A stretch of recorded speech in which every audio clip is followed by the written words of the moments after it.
Sementara itu, pasca status Gunung Agung diturunkan jadi siaga, galian C untuk mencari pasir akan kembali dibuka. Namun menurut Bupati Karangasem Gusti Ayuma Sumatri, sopir pencari pasir tidak diperkenankan langsung ke tempat galian C karena akan disediakan beberapa titik yang aman untuk menaikkan pasir ke truk.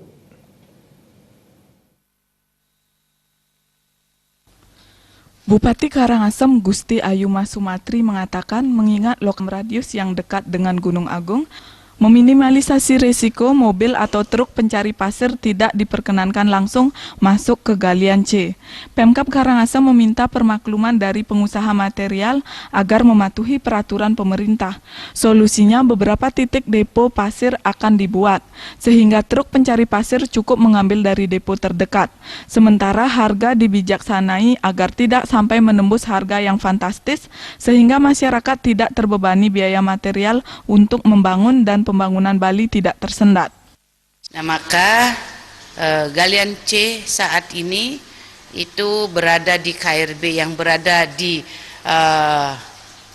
zona di luar 7,5 km itu sudah bisa untuk operasi lagi.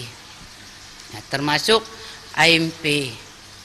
Nah, namun saya tentu berinisiatif untuk mengamankan agar jangan sampai banyak mobil masuk ke Kabupaten Karangasem, sehingga inisiatif ini mudah-mudahan diterima oleh seluruh pengusaha dan masyarakat dimanapun berada untuk bisa nanti galian C ini dikeruk dibawa ke zona yang aman.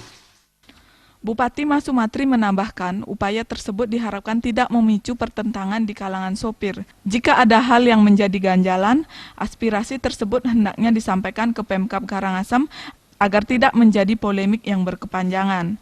Jaya dan Ngurahwira, Bali TV.